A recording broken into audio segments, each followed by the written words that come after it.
only got to do two things. That's it, just two. Okay? Number one, I'm here to make you laugh, all right? Because if you know anything about laughter, people like to laugh. Granted, different people have different types of laughs, but that's okay. That's part of what makes people unique and memorable. Some people have that high-end cackle, and they're always like, yeah. Some people have that big, hearty laugh. They go to take a breath, they end up snorting instead. It's like, some people get to laughing real hard and fast and on a roll. It sounds like a machine gun, and they're just like,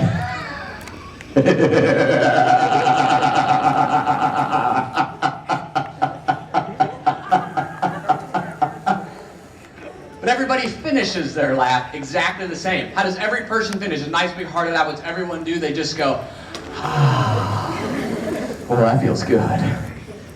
What very few people know, at that exact moment in time, your brain is releasing a series of chemicals, endorphins, dopamine, serotonin, amongst other ones, that do multiple things to your brain. Number one, scientists have studied and found that 10 minutes of good belly laughter is equivalent neurologically to 2 hours of extra REM sleep. The average child laughs between 300 and 600 times a day. And if you have a son or daughter, niece or nephew, cousin, next door neighbor, you know what I'm talking about, because they laugh at everything. They walk by a table and they're like, look, ketchup. You're like, that's just ketchup. And they're like, I know. The average adult laughs between 7 and 14 times a day. Somewhere along the lines, as we start growing up, we stop laughing. And not only do we lose the physical benefits laughter has, but also the social, the emotional, and the spirit. Laughter is one of the few things we can do that doesn't cost any money, doesn't take any planning, it doesn't require any props, yet it can help build bonds that will exist between people for a lifetime.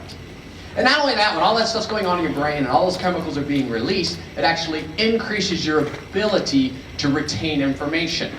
I got my master's degree in an area of psychology called emotional intelligence. And amongst the many things that I've learned about the way the brain functions is our emotional memory is 6 times stronger than our cognitive memory. The second thing that I'm here to do this evening as well is I'm here to make you think. And if I want you to remember things, you're 6 times more likely to remember those things if I can attach an emotion of some sort to go along with them. Now, I'm not here to make you think deep thoughts. I'm not here to tell you how to live your life. I just think we live in a world now that moves so fast. We have so many things being thrown at us. The average American watches 40,000 commercials on TV every single year alone. Just on TV. Not counting billboards, web ads, print ads. And every single one of those commercials is designed to get you to want something, need something, desire something, wanting to buy something, move you in a direction. So we're constantly being bombarded with ideas and thoughts. And sometimes I think we forget to just take a step back and think a little bit.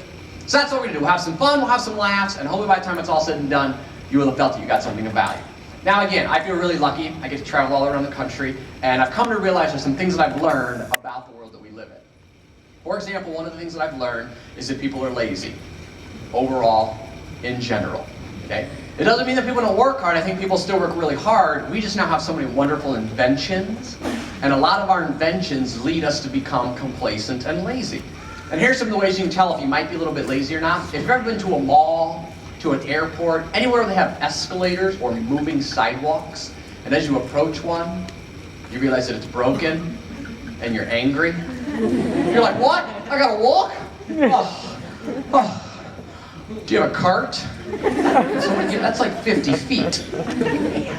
If you've ever been reading a magazine or a journal article, you get to the bottom of the article and it says, continue to page 175, and you're just like, that's too many pages to turn. I don't need to read the rest of that.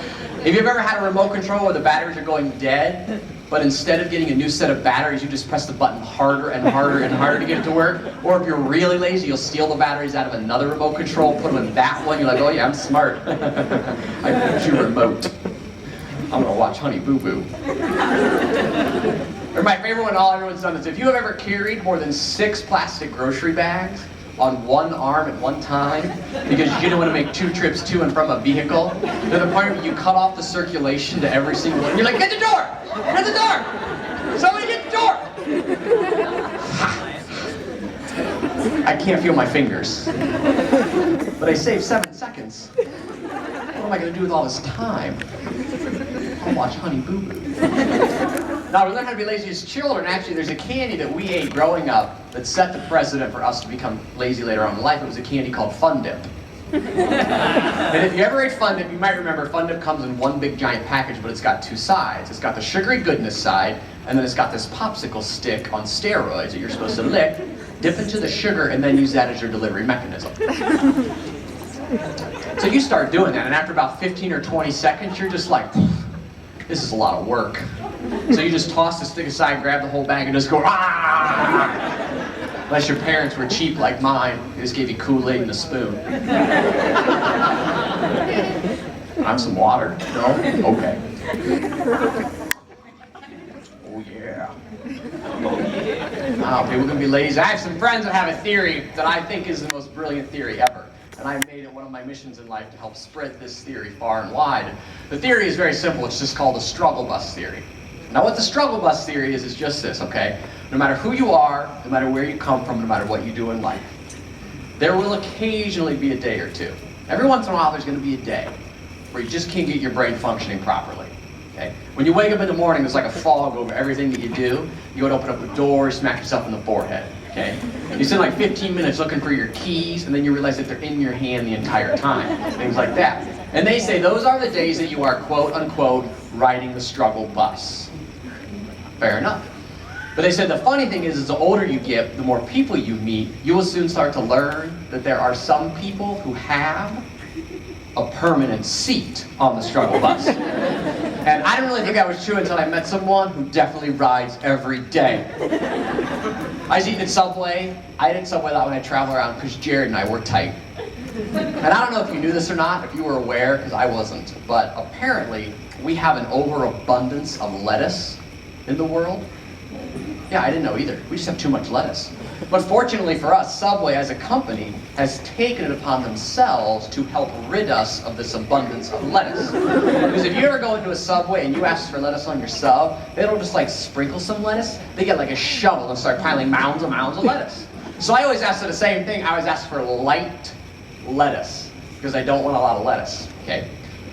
So I go to Subway one day and I'm talking to the sandwich artist across the counter and I'm like, I would like light lettuce, please. And this woman looks at me, doesn't even blink her eyes, and just goes, oh, I'm sorry, sir. We only have regular lettuce here.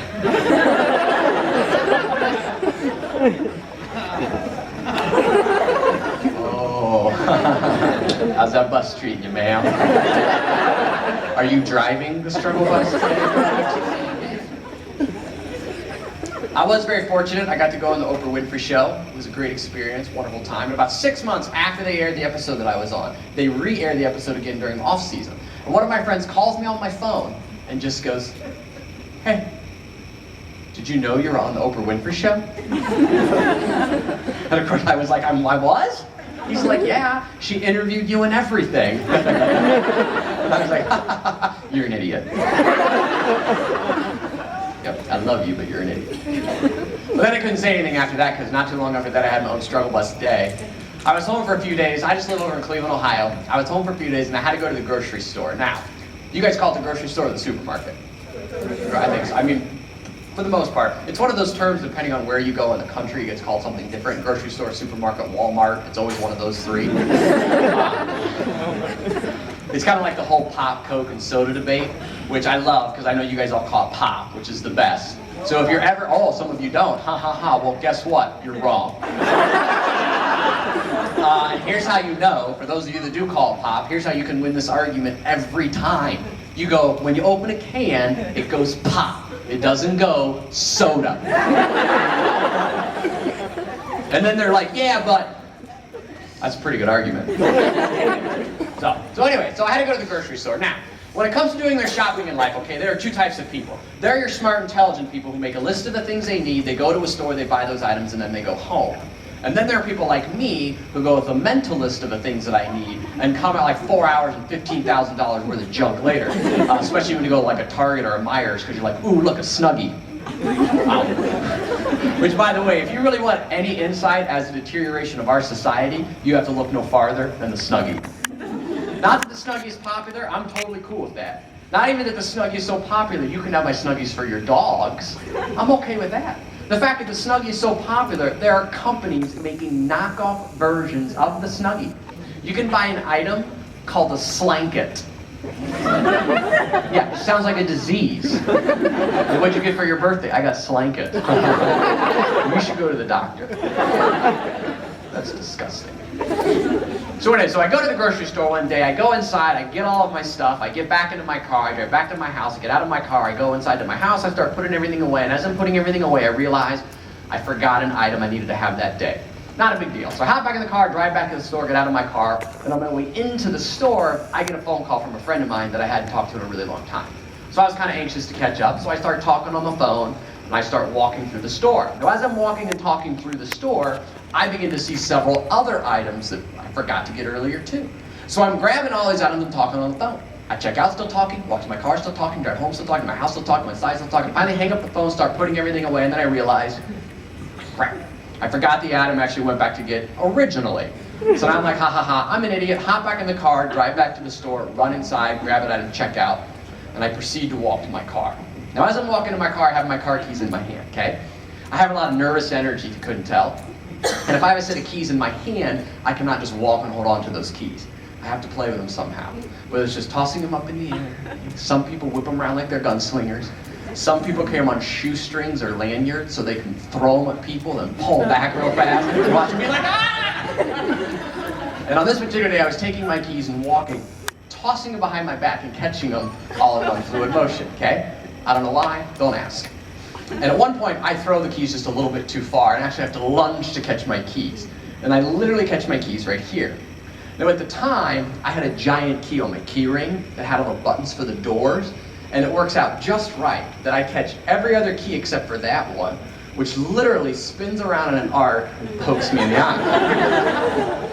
No, it didn't hurt, it just kind of startled me a little bit. So I just kind of go like this, and my contact pops out. Okay?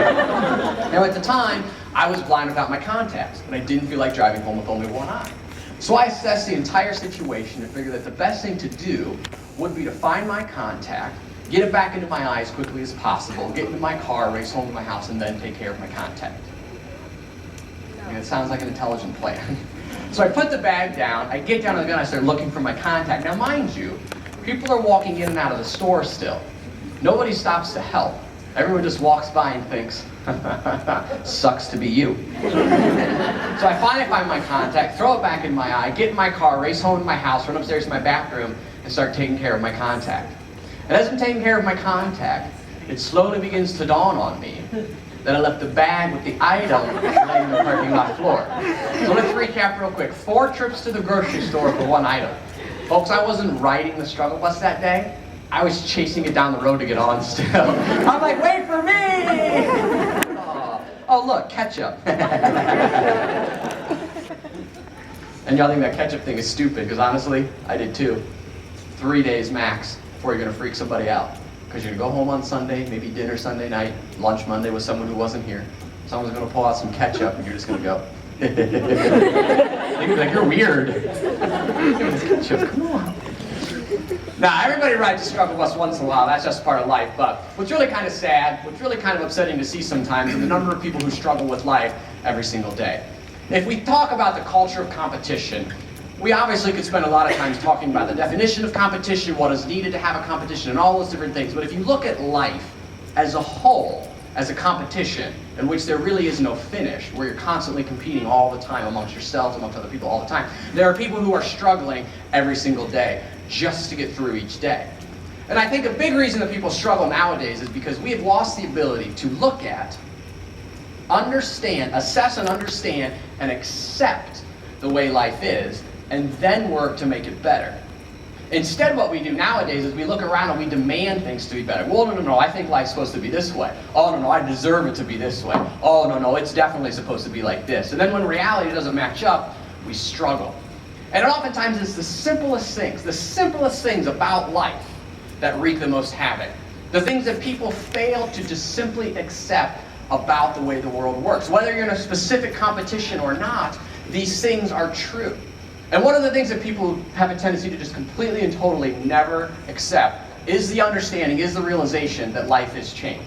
That we live in a world that never stops moving.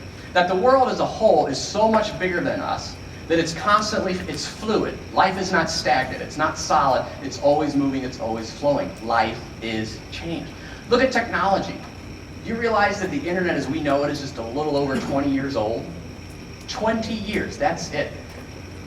The first cell phone was introduced about 30 years ago. The first commercial cell phone was about 20 years ago, and it weighed about 470 pounds. You had to carry a car battery with you at all times so you could call somebody 3 feet away.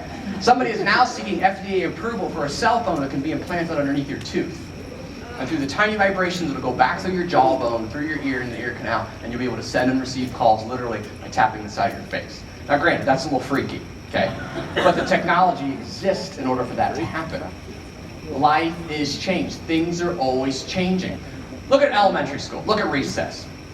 When you were little, you went outside for recess, what was underneath you? Concrete. You go out there now, there's like down pillows underneath all the kids. You got kids running around in full body armor because their parents are afraid they're going to fall down and get a scratch. I couldn't come inside if I wasn't bleeding. If I fall down and get hurt, Mom, can I come inside? Are you bleeding? No? Go back outside. I'll call you when dinner's ready. Ollie, Ollie, oxen free. I don't know who Allie is or why she has oxes. Apparently they're free. Even the games that we used to play growing up, most of the games we played growing up were designed to kill us. I don't know if you guys had it around here. We had it in Ohio. I don't even know what it's called. We just called it the Wheel of Death because it was just this giant round metal disc just stuck to the top of a post, and it had all these little posts around the outside, and the premises was you're supposed to hop on board, grab a hold of one of those posts, and then someone would lightly spin you around in a circle. But there was always someone's older brother, Uncle Rico, down in the playground who would get like a running start and just start whipping it around as fast as they could until pretty soon kids are shooting off in every direction.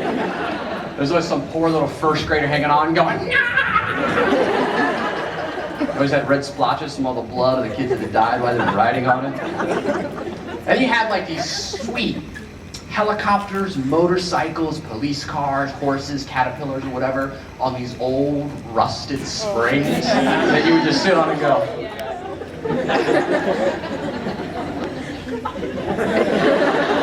Like that was fun, as the flakes of iron are floating around your face and you're breathing them in.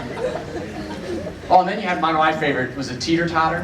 Because you'd just be sitting out there with your friends, or the seesaw, whatever you want to call it. You know, you just sit with your friend, you're going up and down, up and down, up and down, up and down, up and down. And eventually you get bored, so you would just wait till your friend got all the way up in the air, and you were all the way down at the ground, and they just jumped off real fast. Bam! That's how I roll. Yeah, it's called gravity. Yeah, I just Sir Isaac Newton'd you.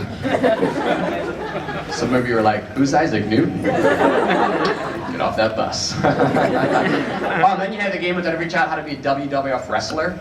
We'd all be standing in two big long lines, holding hands, looking at another line of kids holding hands, and be like, Red Rover, let Sarah come on over. And Sarah is supposed to come sprinting over and break through our arms right where we're holding hands.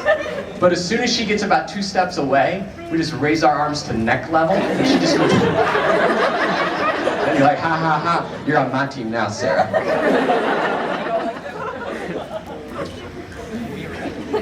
Oh, and then if it was raining outside, if it was too cold to go outside, you had to stay inside and play a game.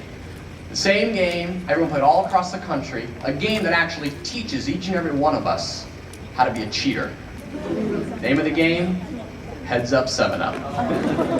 Now, if you never played or cannot remember, I will explain and refresh your memory very quickly. Everyone sits in the room with their heads down, eyes closed, okay? Your eyes are supposed to be closed. 7 individuals stand up front at the blackboard, then they each walk around the room, tap one person on the head. That person then raises his or her hand, puts up their thumb, whatever, to acknowledge that they have been tapped. Those 7 individuals then return to the front of the room, and those who were tapped are supposed to stand up and figure out who tapped them on the head. People, you're in elementary school. Some days you can't even tie your own shoes. But you're supposed to use modern psychology to deductively reason who tapped you on the head? I don't think so. But everybody got it right. Why? Because everybody cheated. How did you cheat? You looked at their shoes. And the best is, you thought you were the only one doing it too. Like, I am so smart. I'm a genius. Oh, look, ketchup. Oh, we don't play those games anymore. You're not going to be hanging out this weekend, no one's going to come over, one of your friends is going to stop by, call you and be like, hey, you want to come over and play some Chutes and Ladders? Get together, play some Candyland? Maybe some Operation. I hated Operation. I could never play. I was always hopped up on Kool-Aid my parents are feeding me. I couldn't keep my hands still. They'd be like, Jenna Churcher, no! So whenever we would play, I would just punch it in the nose and break it and be like, ha ha, glow now, naked man. Now, things change. Why? Because life is changed. Life is always moving. It's a world. It's always moving. It doesn't sit stagnant. As human beings, we're changing every moment of the day. Whether it's just sitting there right now, your molecules are literally vibrating so fast that your body is continually changing all the time. We are not stagnant. Life is change. And when you understand that life is change, when you recognize that life is change, you begin to see that every change you will experience in life, okay, anything that happens to you in life, every change you will experience in life falls into one of two categories. Okay, it falls into one of two categories. There are changes in this world that you will have absolutely no control over whatsoever. There are going to be things in this world that you have no influence, no control, no input on whatsoever. And two, there are changes in this world that you do have some control, influence, and input on. But what happens to most people is they go through life, they can never figure out which one is which. They waste a lot of time, a lot of energy, a lot of focus, a lot of emotion, a lot of choices trying to control things that they cannot, and not enough time and energy looking at, thinking about, and working on the things that they do have control over. Every time you find yourself upset about something, wanting something, desiring something, being anxious about something, being stressed out about something, pause for just a moment and ask yourself a very simple question. Just ask yourself, do I have any control over whatever it might be that are causing these thoughts, feelings, emotions, etc.? Do I have any control whatsoever? Do I have any input over whatever it might be that are causing these thoughts, feelings, emotions, control? Okay? And if the answer is no, if you realize that you don't have any control, you don't have any input, okay, it's at that moment that you gotta let it go. I'm not saying it's easy, I'm not saying it'll happen instantaneously, but it makes your life easier. Now, I'm not saying you have to like it, I'm not saying you have to appreciate it. What I'm saying is you've gotta learn to be able to let it go. Everything that happens to us in life, we have two reactions. We have what's called an emotional reaction, and we have what's called a cognitive reaction, or a thinking reaction. Our thinking brain is 6 seconds slower than our emotional brain. When something happens to you in life, you instantaneously have an emotional reaction, okay? If I talk very, very quiet, and I get very, very smooth, and then I just go BAM! Many of you just experienced what's called an emotional reaction. You didn't have time to think, you didn't have time to process information, your body literally reacted instantaneously. And for those of you that just woke up, good morning, okay? Now, if I would have said to you, right before I did that, I would have said, hey, listen, just a moment. I'm gonna get really calm, I'm gonna get really quiet, and then I'm gonna scream really, really loud. Yes, I know, some of you are very skittish. You get scared by your own shadow sometimes, okay, and you probably would have jumped regardless. But some of you would have actually started to be able to process that information and went, whoa, whoa, whoa. Your thinking brain would have went, wait a minute, wait a minute, wait a minute. Let's get prepared, because he's gonna scream. The first time you watch a scary movie, because right now it's almost Halloween. Every channel is showing all sorts of scary movies. The very first time you watch a scary movie, you will always jump more than if you know what's coming. Because you have enough time to allow your thinking brain to catch up. You cannot control your emotional reaction. Okay? Over time, you can change your emotional reactions, but you can never actually control your emotional reaction. If you think about when you first learned how to drive, okay? One of the things I love most about Michigan is you guys drive like I drive, fast and horrible. And that's why I love it, okay? But when you first learn how to drive, it's a very scary experience. A lot of us can actually remember the first time we ever really got onto like a major highway. Like the first time you got onto 75 or 90, like, you know, because you're doing everything that you're supposed to do. You've got both hands on the wheel for probably the last time in your life. But you've got a hand at 10 o'clock and a hand at 2 o'clock, and you're checking the mirrors, you look at both, and you're just easing your way up. You're going like 55, and then you look in the side view, rear view mirror, and you see a semi like barreling down on you, and you're terrified. But you did it.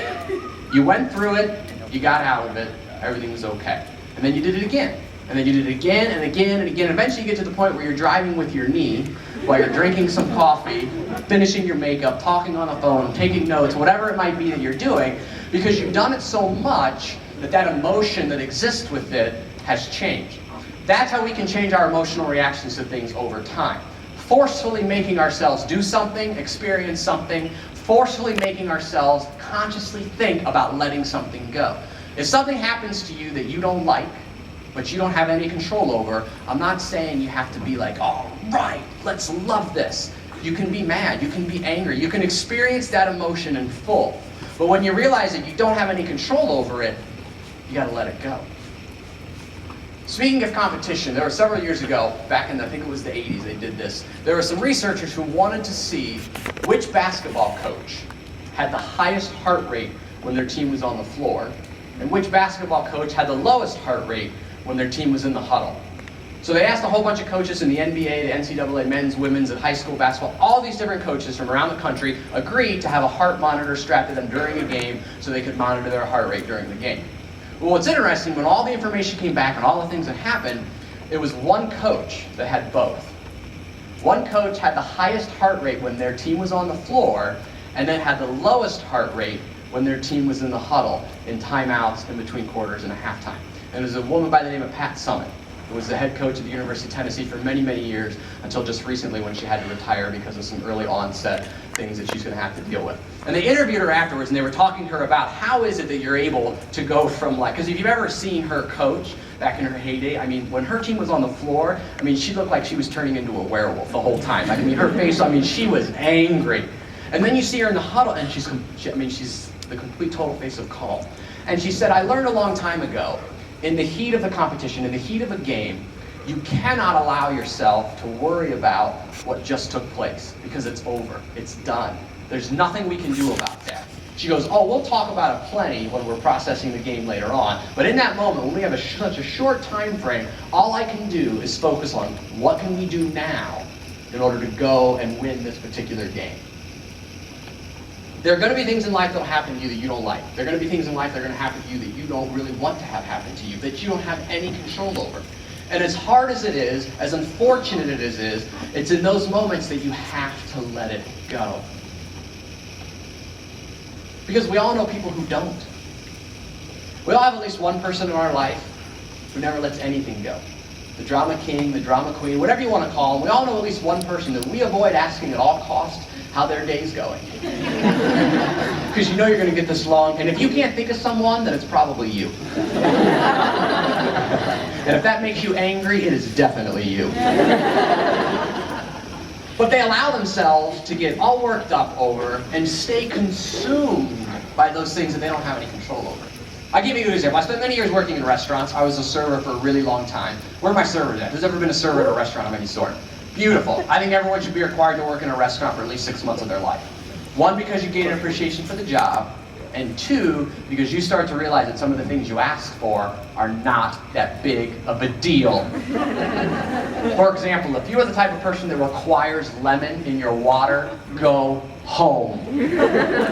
Why? Because I've never been to anyone's house in my life where they're like, hey Judson, you want a glass of water? I would love one. But could you cut some lemons up for me? No, but you go to restaurants and people are like, oh, I have to have lemon in my water. And I'd always be like, well, it's called lemonade, cheapo, buy some. You just go, sure, have some lemon. But I'll give you a perfect example of somebody not being able to let anything go. So this couple comes in one night. Very pretentious, very uppity, okay? They very much felt they were better than everyone else in the whole restaurant.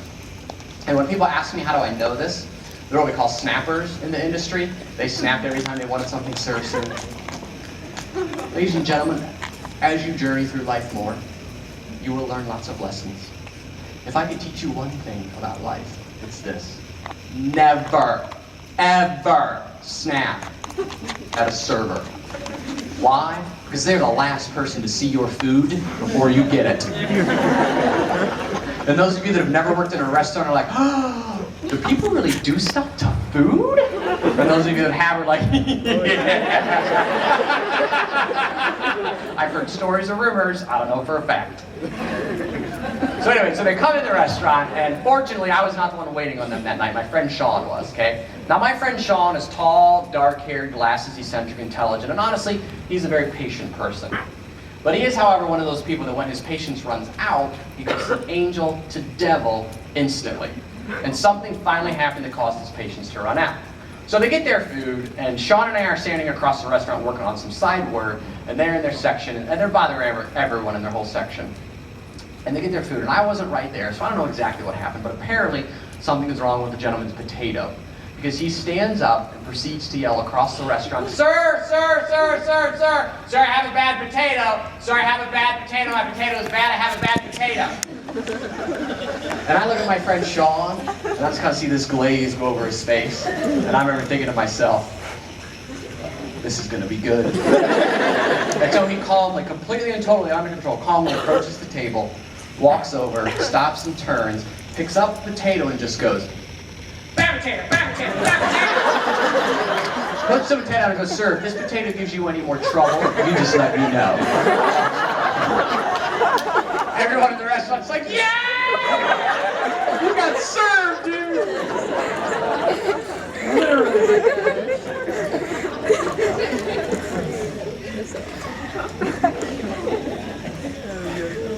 Now, if that guy would have just called Sean and be like, "Sir, I'm so sorry, I apologize. There's something wrong with my potato. Could I please possibly get another potato?" 999 times out of 1,000, we forgot about 2 seconds later. But this right here is how most people react nowadays over every single little tiny thing that happens in it. People, you're going to have a lot of bad potato moments in life, okay? You're going to have a lot of things externally that happen to you that you can't control, that you weren't planning on, that mess up your plan for the day. How many of you ever made a to-do list for the day? Got to the end of the day and went, I didn't get anything done. Not because you intentionally didn't do those things. Why? Because life happens, because life is change. And if you look at life as a competition, if you think of life as a competition where we're all striving to do better than we did previously, that we're all striving to get better, that's what I believe when you look at life as a competition from an individual standpoint.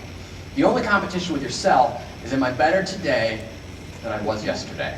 Am I constantly moving forwards in the direction that I want? Because there really is no middle ground. There is no treading water. You're either getting better or you're getting worse.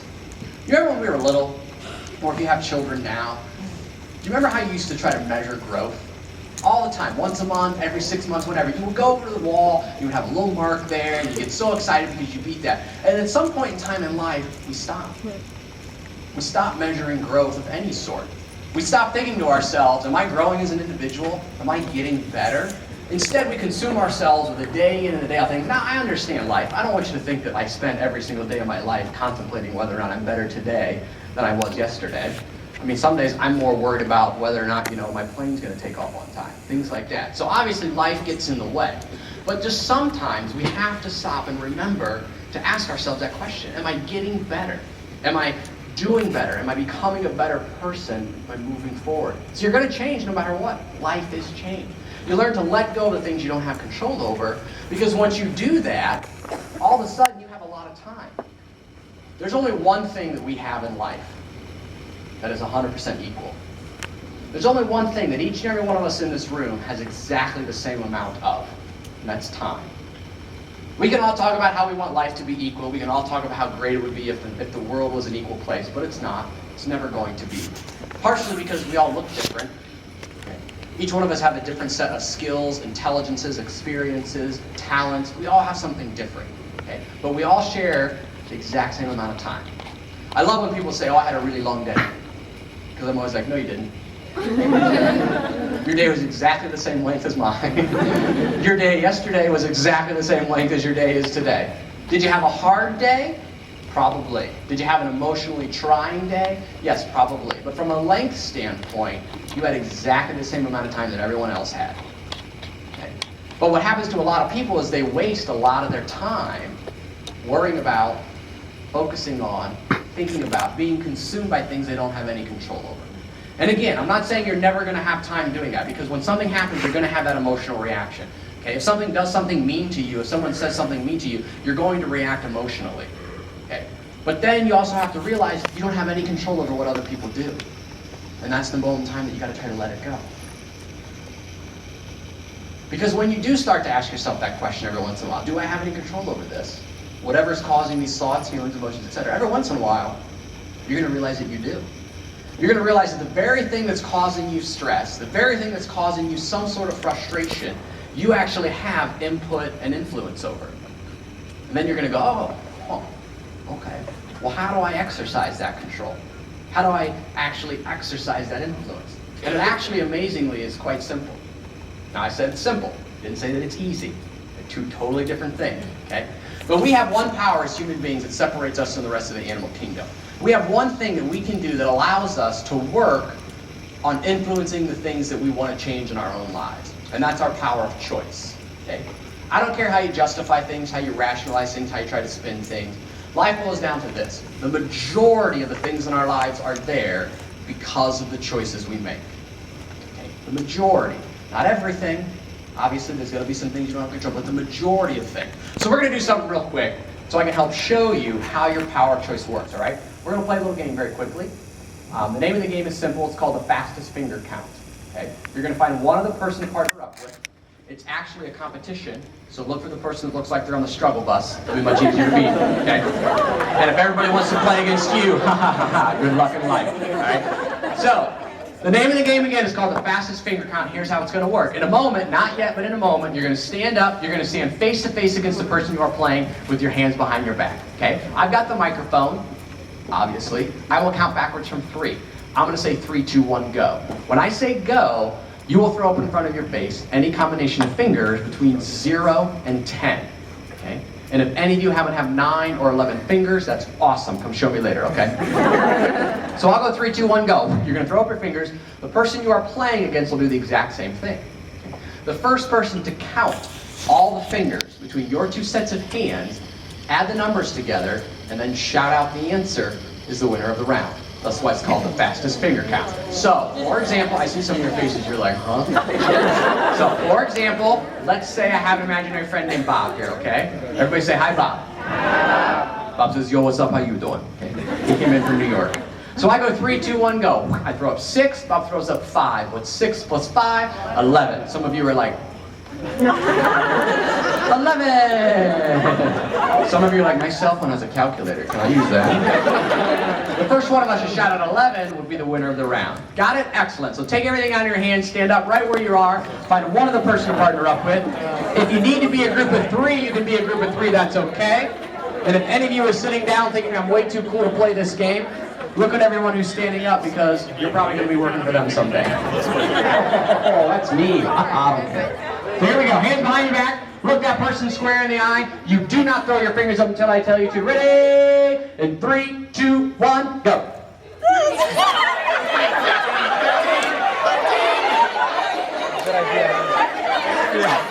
right. Raise your hand if you were the winner. Raise your hand if you were the winner. Okay, that was a practice round. That was a practice round. We're going to do it again. We're going to do it again. So here we go. One more time. Hands behind your back. Look that person square in the eye. You now know the way the game is played. You are not cheating. You are not trying to throw your fingers up early, get it a count. Ready, here we go. In 3, 2, you are sure that you're not throwing your fingers up before you're supposed to? Try to get hit. Ready, here we go. In 3, 2, you are positive you're not throwing your fingers up before you're supposed to? 3, 2, 1, go.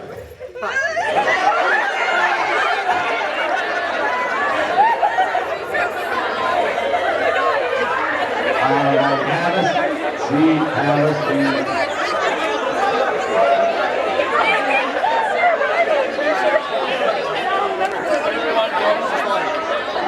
Something random on each end, so I don't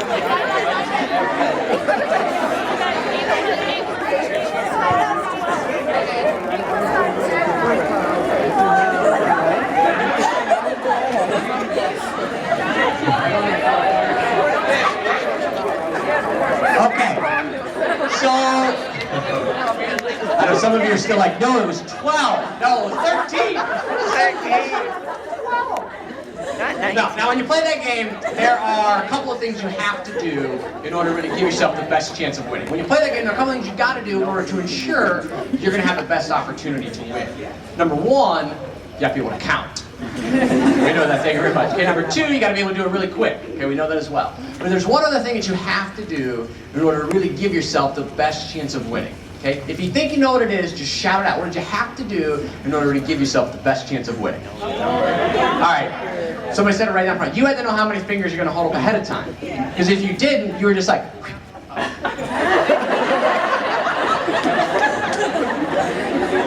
And then some of you, I watch you. I see your brains working. Some of you are just like, whatever, I'm smart. I got this whole little game figured out. It's going to throw up a 0. They don't have to add anything. You got to count how many fingers they got. Not realizing that person already knows their number. As soon as they see that you have a 0, you're toast. You're just like, stop! What a stupid game. What you had to do is you had to exercise your power of choice before you ever got into a situation. You had to make a decision before you were presented with that option. I want you to listen to me very carefully for a second, okay? I want you to understand where I'm coming from. I am not here tonight in any capacity of the way to tell you what to do or not to do in life. Okay? Mostly because I know as human beings, the minute that we believe someone else is telling us what to do or not do, and we're not asking for advice or help, what happens? Your defense mechanisms come up. You may act like you're listening and pay attention, but you're really blocking that person out and instantly defending and diffusing every possible thing they say. I'm not here to tell you what to do with your life, okay? My job is to simply remind you that whatever choices you make, they're your choices. And what happens because of those choices are your consequences to deal with. You see, we live in a country right now that has problems, obviously. The government is still shut down. But one of our bigger problems lies in the fact that no one wants to take responsibility for anything anymore. Everyone plays the blame game, the deflection. Well, it's not my fault, it's that person's fault. Oh, it's this person's fault. Oh, it's society's fault. Oh, it's a corporation's fault. Oh, it's this person. On and on and on and on. Do we have problems? Are there outside forces working on us at all times? Yes, of course, absolutely. But we always retain that one power, and that's our power of choice.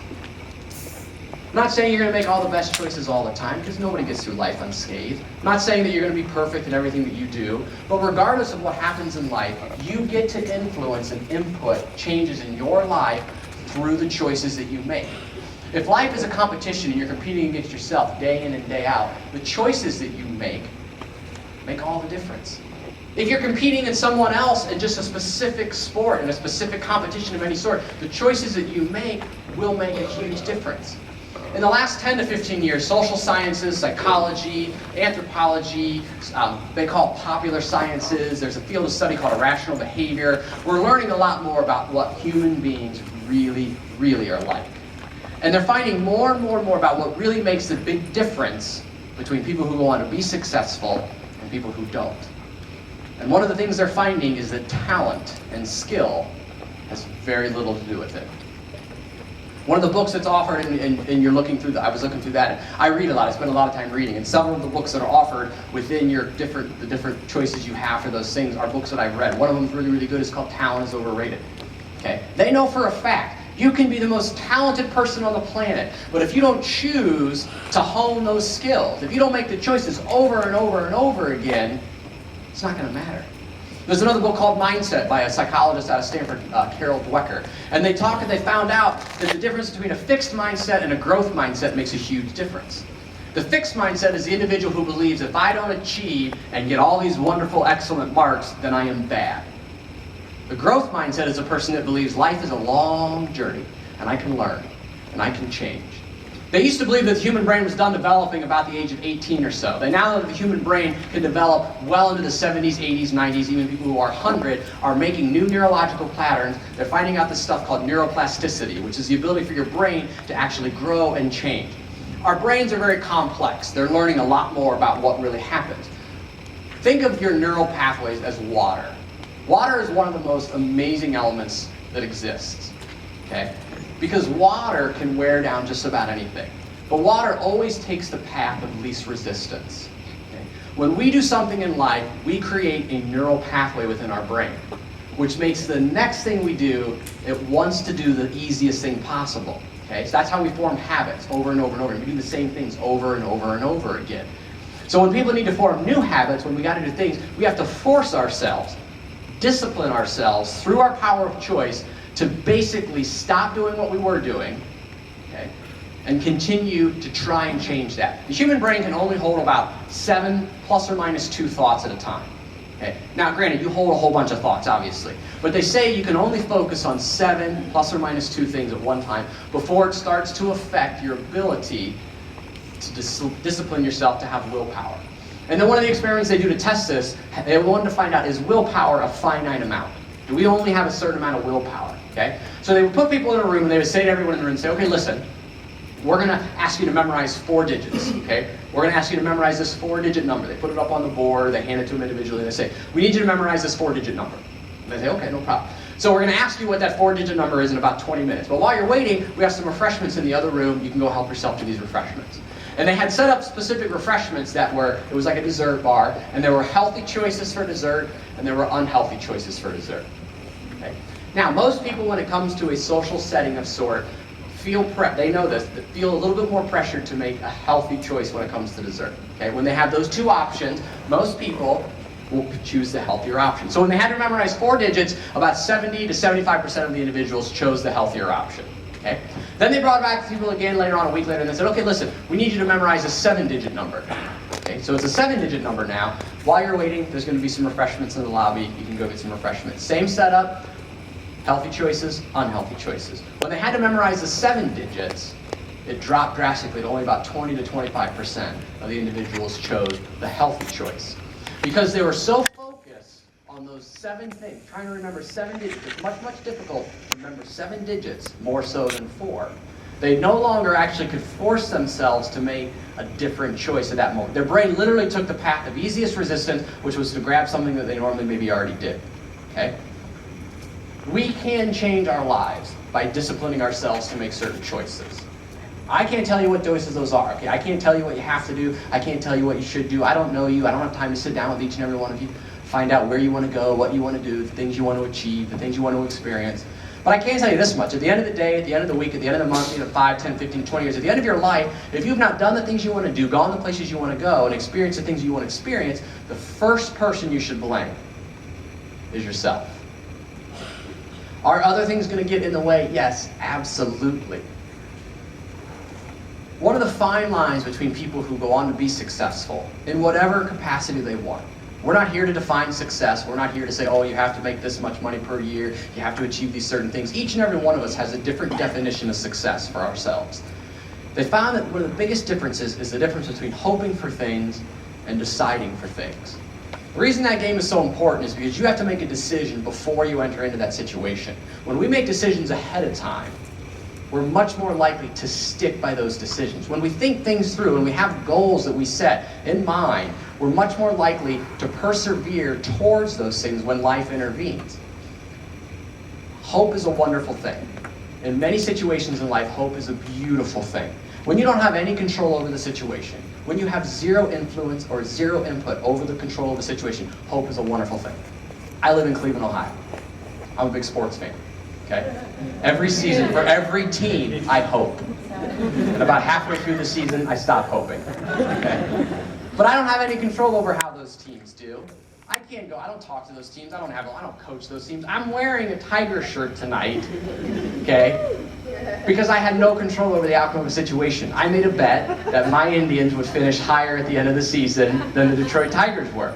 And I lost. It was a competitive bet, but neither one of us has any input. So I could hope all that I want. I could hope all that I want. But had we made a bet on a different level that said, oh, who could name the most second basemen throughout the history of the Indians organizations or through the history of the, if there was something that I could have done in order to win that, I wouldn't hope for that, I would decide for that.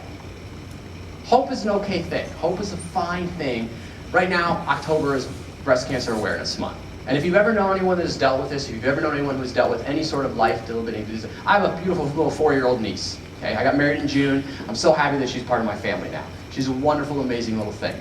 Okay, without going into too much detail, my poor little niece already has a couple things going against her.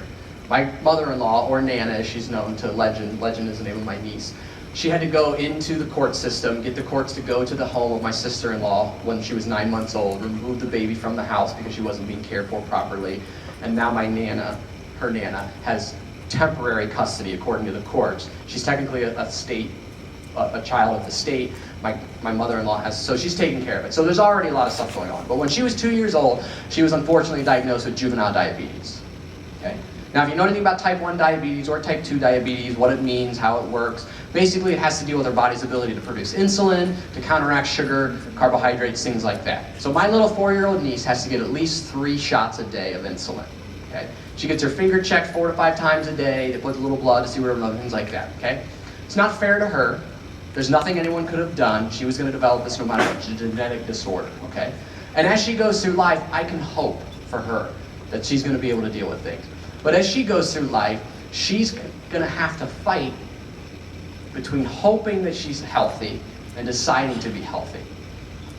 One of the other difficult things about being a human being is you can have two people sitting right next to each other who both want to go to the exact same spot, and each one of them is going to have to make different choices in order to get there. Each one of us have a different set of skills, abilities, athletics, all these different things. And it's unfair because you probably know some people who are really smart. You probably know at least one person in your life who doesn't study at all, walks into a class and just aces a test, okay? I hate those people. I'm kidding, I don't hate them. I just really don't like them very much. No, but that's fine for them, okay? That's an ability that they have, that's a skill that they have, and maybe that's not fair. Maybe you, in order to get the grade that you want, have to study a little bit harder. Have to make a choice to focus your time and energy a little bit more in order to make sure that you do the same thing. Is it fair that LeBron James has a little bit more athletic ability than me? I mean, it's just a tiny amount.